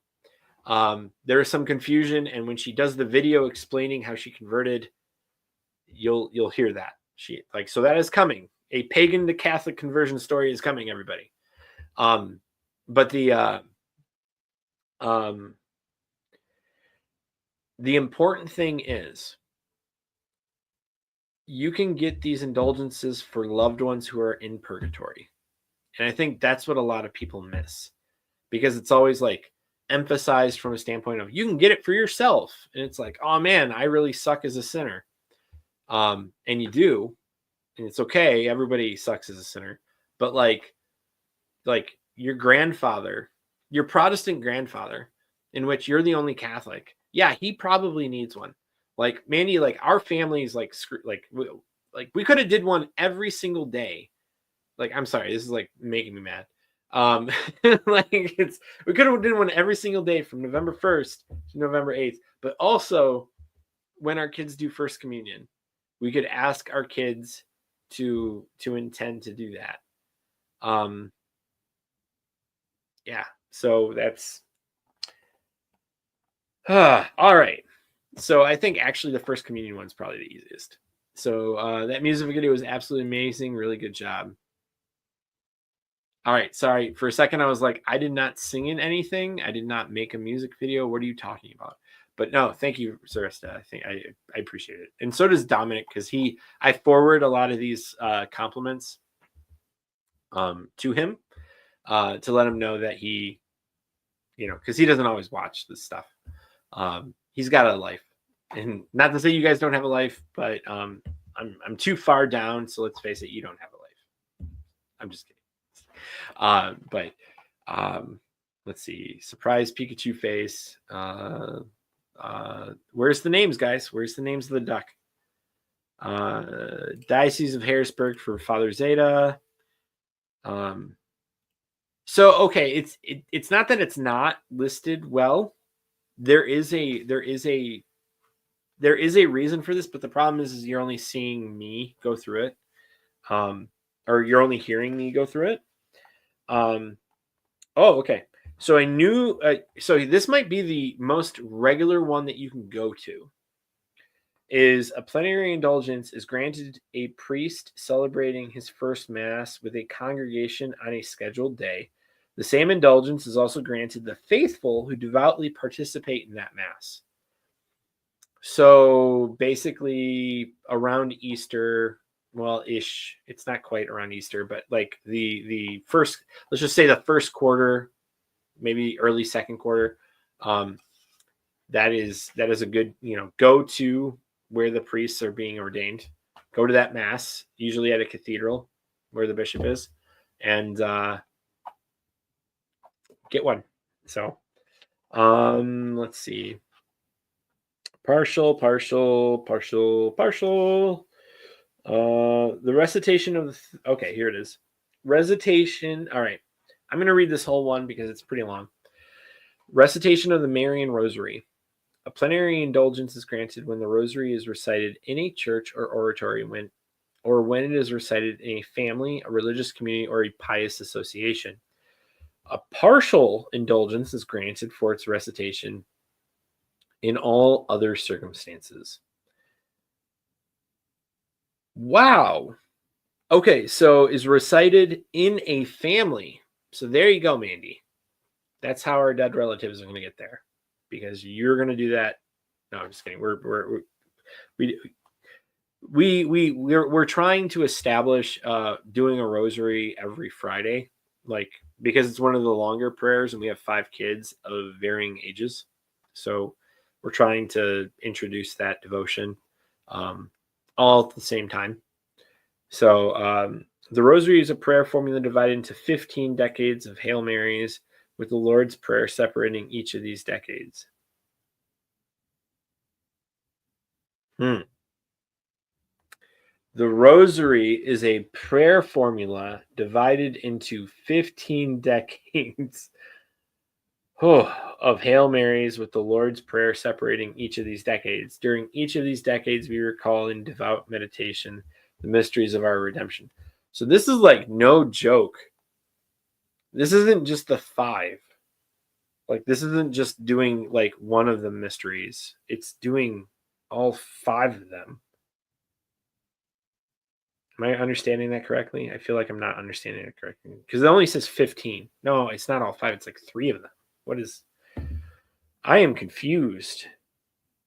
It has become customary to call but 5 such decades the rosary also. Concerning this customary usage, then, the following norms are given as regards a plenary indulgence. The recitation of a third of the rosary is sufficient for obtaining the plenary indulgence. Okay, so I just needed to read another 5 sentences, and we got that. But these 5 decades must be recited without interruption. Wow, that's going to be hard. Like that's weird, but like that would be actually really hard to do. Devout meditation on the mysteries is to be added to the vocal prayer. And then in its public recitation, the mysteries must be announced in accord with approved local custom. But in its private recitation, it is sufficient for the Christian faithful simply to join meditation on the mysteries to the vocal prayer. In the Eastern churches, that's pretty nice, where recitation of the Marian Rosary as a devotional practice is not found, the patriarchs can establish other prayers in honor of the Blessed Virgin Mary, which will have the same indulgences as those attached to the Rosary. For example, in the Byzantine churches, the Akathist hymn, or the office of... Oh man, I'm totally gonna screw. I've heard this before. Paraclesis. Oh man. Okay, I gotta scroll all the way down because like I'm way behind you guys. So the 5. Okay, so the 5 decades you can do, and so a rosary by definition, and I'm glad they have this because it's a definitional issue right now. The rosary is 15 decades. If you do the 5 decades, though, instead, which is normally understood to be the rosary now, which I think most people would agree that that's how they would understand the rosary, you can get it still, but you need to not be interrupted.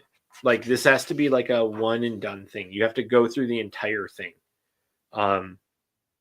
Yeah, but these 5 decades must be recited without interruption. Wow, that's just crazy. And then, all right, so I'm going on to another one. Plenary indulgence is granted to a priest who, on his 25th, 50th, and 60th anniversary of priestly ordination, renews before God the promise made by him to faithfully fulfill the duties of his vocation. And when the Christian faithful participate in the Jubilee Mass celebrated by the priest, they also can obtain a plenary indulgence. So a lot of this seems to be like it's one of those instances where maybe individually you seeking out it like maybe really hard. But if you're simply practicing the faith and then you just happen to be paying attention, these are probably really easy to come by, where it's just like an osmosis thing where you're just kind of like, all right, well, I'm living my Christian life. And then all of a sudden it's like, oh, so-and-so's, like the ordination's happening. Oh, I'll go to that and I'll get an indulgence. Like, that's, they don't say children's, but yeah, they say the 5, they say a third. It said without interruption. So I would assume you can't take a breath. So you're just screwed. So that's what I think. No, I'm just kidding. Look, yeah, you're not coming back to it later. Not necessarily that a kid had a question. I bet. I don't know about that. I'm gonna be I might be scrupulous in that component, but maybe. At the grotto or St. Basil each day after or before Mass in the morning. I guess you could, because Father Eric does confession before Mass every day. So you could totally get all 3 of those norms done and then do that. Let's see. Let's see.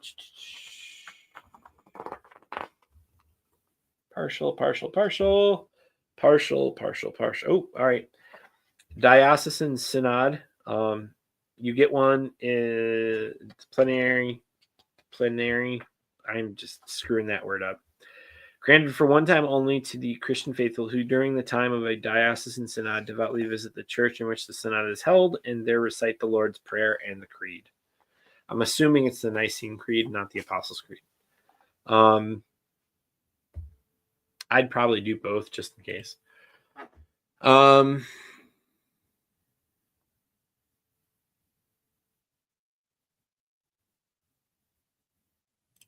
Oh no, Damien, thanks. I appreciate you adding what you did. Got me thinking.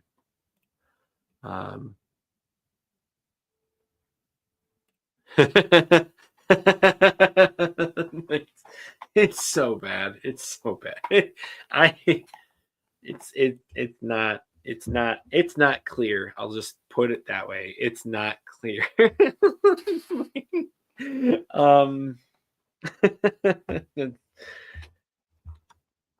Man. Okay. Let's see. Partial. All right. Stations of the Cross. A plenary indulgence is granted the Christian faithful who devoutly make the Stations of the Cross. This devout exercise of the Stations of the Cross helps renew our remembrance of the sufferings for which our divine Redeemer underwent on his journey from Pilate's Praetorium, where he was condemned to death, to Mount Calvary, where for our salvation he died on the cross. The norms for obtaining this indulgence are the following. Devout exercise must be performed before Stations of the Cross, which have been lawfully erected. 14 crosses are required in order to erect the Stations of the Cross. As an aid to devotion, these crosses are customary attached to 14 tableaux. Is it tableau? Is that how you used to spell tableau? I bet you it was. All right, 14 tableaux are images representing the Jerusalem stations. Sorry, I work with. It's not quite. The X is throwing me off. Okay. In accordance with the more common custom, this devout exercise consists of 14 pious readings, to which are joined some vocal prayers. But in order to perform this devout exercise, it is required only that one devoutly meditate upon the passion and death of the Lord. It is not required that one meditate upon each of the individual mysteries of the stations. Wow, that's... Movement from one station to the next is required. If this devout exercise is carried out publicly, in such movement by all present cannot be done without some disorder. It is sufficient that the person who is leading the exercise move from station to station while the others remain in their places. Oh, that's nice. See, that, like, this is what I mean. Like, we have a reasonable faith. Like, our faith is not like it's not like you have this particular incantation and it has to be done a certain way. Like, I like that there are applications of understanding how things are done and the realities of what happened with how people are. And so like obviously these aren't incantations, but like just as an example, like we don't have like we're not like scrupulous in the way that Protestants think we are. Like I don't I guess whatever. All right. Persons who are legitimately prevented from fulfilling the above requirements can obtain this indulgence if they at least spend some time, for example, 15 minutes in devout reading and meditation upon the passion and death of our Lord Jesus Christ. Equivalent to this devout exercise of the Stations of the Cross, even with regard to obtaining the indulgence, are those other devout exercises which have been approved by competent authorities, so the bishop, and which call to mind the remembrance of the Lord's passion and death in a manner similar to the Stations of the Cross. In order to obtain this indulgence, the patriarchs can establish some other devout exercise in memory of the passion and death of our Lord Jesus Christ for those Eastern Christian faithful whose usage do not include the exercise of the stations. See, that's another thing too. I love that they're bringing like clarifying like the Eastern churches, because like in the Archdiocese of Detroit, we have like 10 of them. Like we have 10. I think we have like 10 Eastern rites, and like many of them are within like 5 minutes of my house. So like it's pretty awesome. Let's see.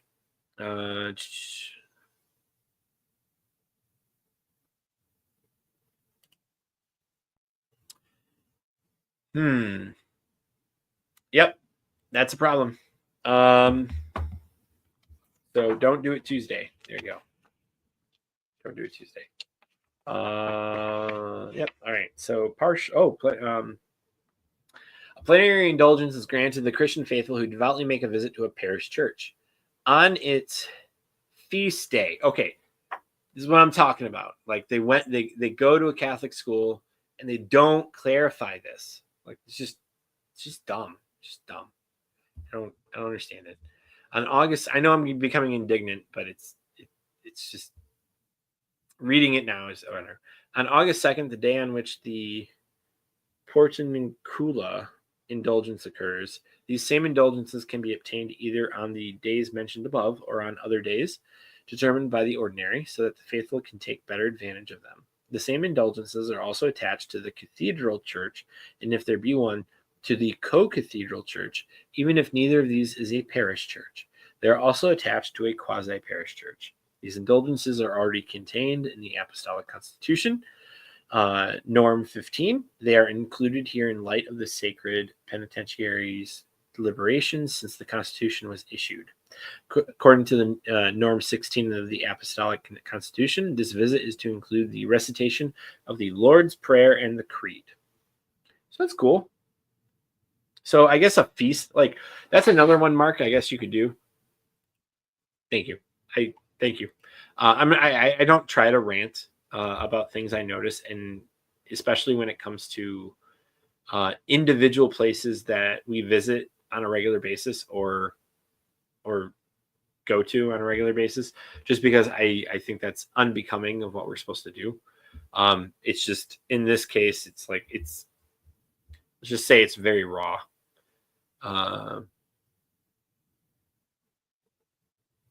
Okay. So, plenary indulgence is granted the Christian faithful who devoutly visit a church or altar on the same day it is dedicated and recite there the Lord's Prayer and the Creed. So, I would think, Mark, I think for you to answer which one would be easiest in terms of time, literally go to the Archdiocese website, go through the list of saints there, and then find a saint day that matches the parish. Now you might have to like, for example, you might have to do a little bit more research, because like, say for example, there's a St. Thomas the Apostle feast day coming up. Okay, like just as an example, Doubting Thomas or whatever. And you see that there's a St. Thomas parish. You may have to actually go into and find if that is St. Thomas the Apostle or St. Thomas Aquinas or St. Thomas More.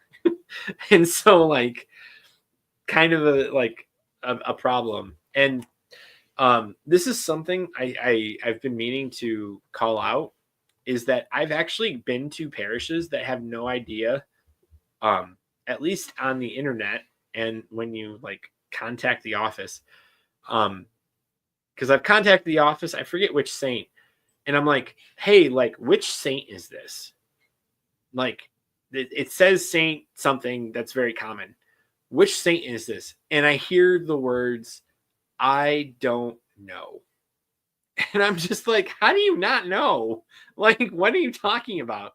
Like, and so yeah, that has happened.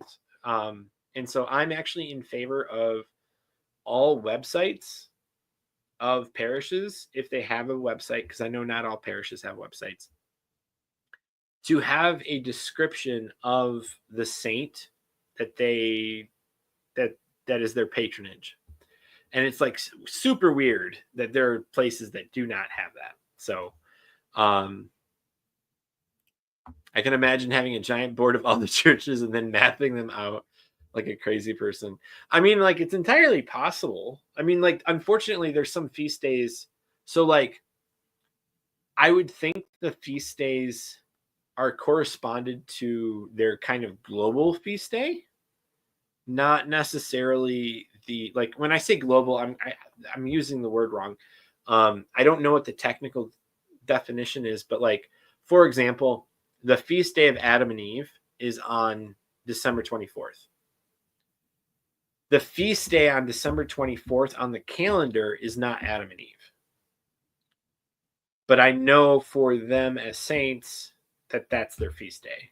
And so, like, I think you'd have to look at the, what is it, the Book of Saints, like the official Book of Saints, to see when the feast day is.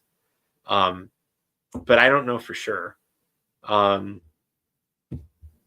That's an interesting question. I don't know. Like, that's because you're gonna have like you're gonna have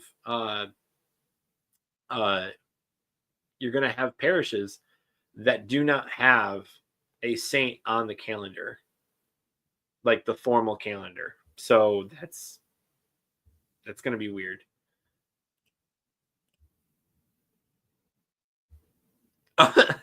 That's a really deep track. Whatever, like, whatever. I mean, like, that's, you want to talk about an interesting one, look up Esther. But that is a rabbit hole that you will not find the end of. So good luck with that. Like, that's okay. Here, I'll try to finish this because I don't want to go on too much longer. Given the time, because it is like 10:30. Holy crap, it's 10:37.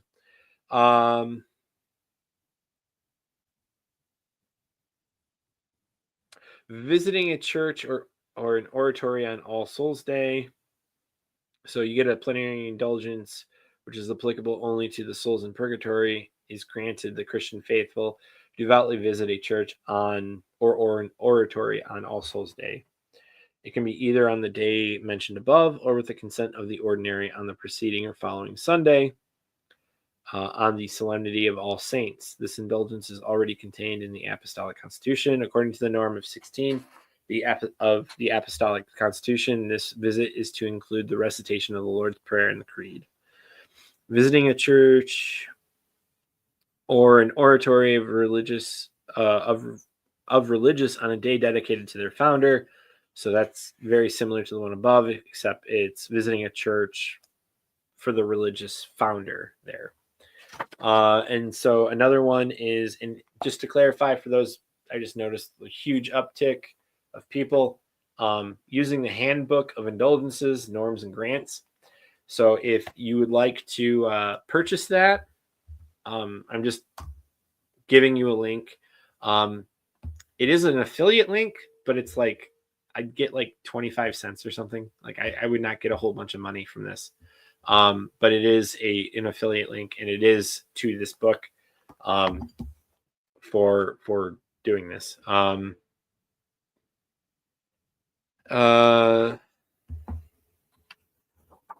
right, so that's it. So Okay, Esther is not venerated as a saint in the Catholic Church, but is considered to be an Old Testament type of the Blessed Virgin Mary due to her role interceding before a king. Oh boy, this is good. If you're looking at the Wikipedia, this gets like way deeper, because we were looking. Esther is my wife's confirmation name, and so it basically comes down to a few things, but they're still very undecided, because Esther is clearly a good and virtuous role model, right? And so like Adam and Eve and like a lot of the patriarchs, they are assumed to be in heaven. Like Abraham, heaven. Like the fact that we have a book called Esther, like the book is called Esther, and she is kind of a big deal in that book. It's very odd that she's not a saint or declared a saint. When she would have been declared a saint is kind of weird, because like I said, like Abraham, for example, is considered a saint. He is a patron saint of a few countries, in fact, but he is not. I don't know when we would have called him a saint, though, right? It kind of it's kind of odd, because like when would we canonize him? Will we just say he's a saint? I know like Augustine wrote a list of saints, and like I was kind of big on trying to see if Samson was a saint, and Augustine lists Samson the judge as a saint. So like, but he's not a saint in the thing. So like, or at least he's assumed to, like, the wording in the official thing is non-specific and very frustrating.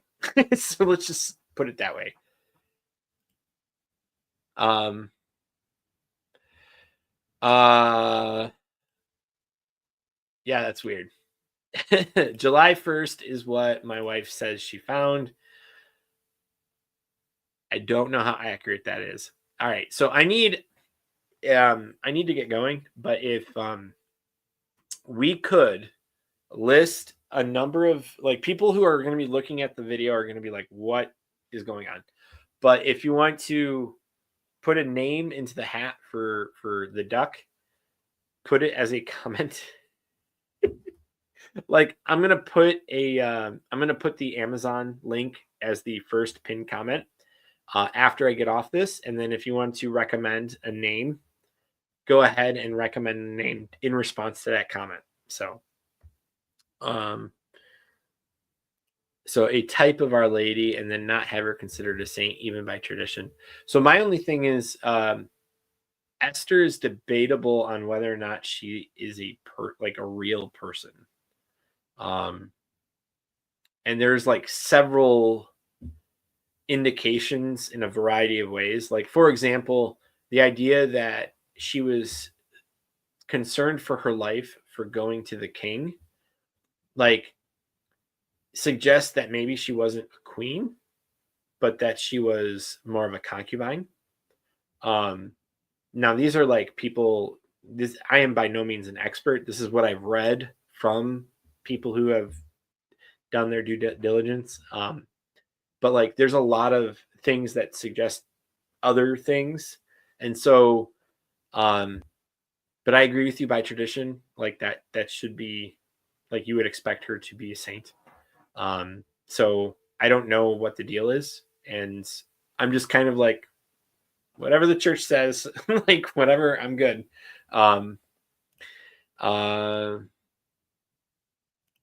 She is mentioned by name in the rite of coronation for a Catholic queen. Okay. I mean, that makes a lot of sense, but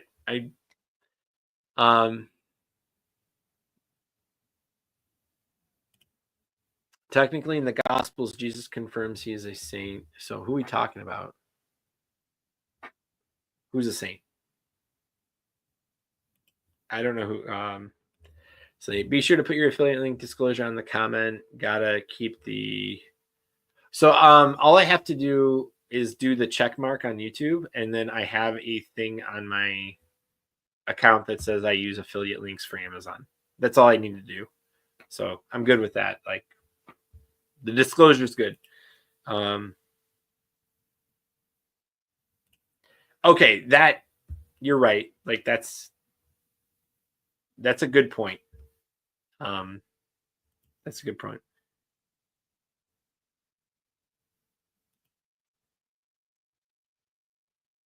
Okay, well, I'm literally just saying whatever the church says. I'm good. Um,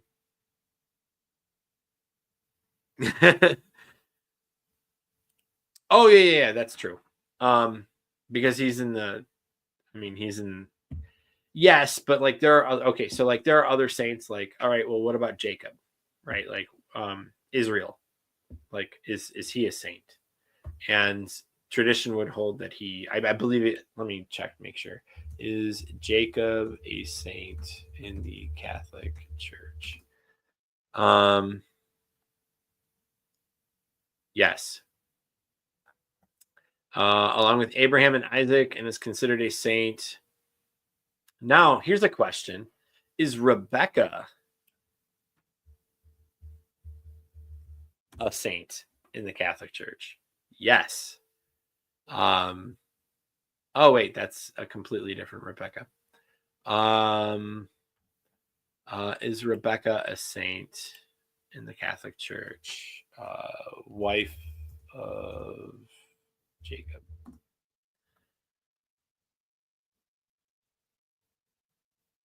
Huh. Hmm. That's interesting. I understand the roles of Rebecca and Jacob are different, but that's interesting. Yeah.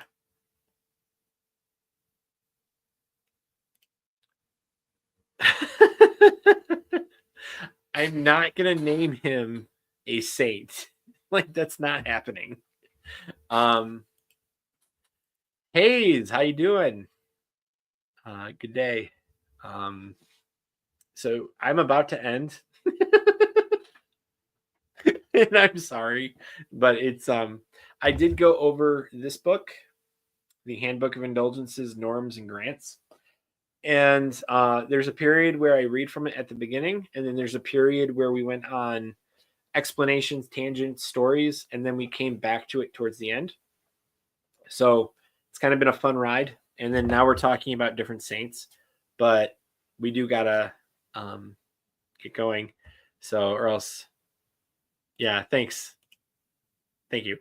Um, and then I hope the what do you call it uh, the Hindus took the rejection well. I know you said you'd politely do it. You're not gonna like slam dunk them or something. Um, yeah, I do. uh, Thanks for asking. Some duck names in the. Oh yeah. So we're also naming this duck because I'm able to live stream for free now. Uh, as long as I use the free version, and I didn't know that beforehand because I thought the restriction was too limited, but it seems not to be the case. So, we're trying to name the duck because the duck's just going to be there every single time, and so we're going to name the duck something as just something to. Oh, vmix, got it. Oh, if you have like a YouTube channel, like throw that up. I don't know what it. Well, okay, as long as it's like appropriate. Obviously, if it's not appropriate, don't throw it up. But, um, okay, vmix. I will definitely look at that. I'm gonna put that in the thing right now. Uh, okay, I have it up now. So, dude, thank you. Real estate and economic. Yeah, thanks. I will. Um, uh, is it called Australian made? Like that's. Oh, the vmix is Australian made. Got it. Okay. Don Quixote. Okay.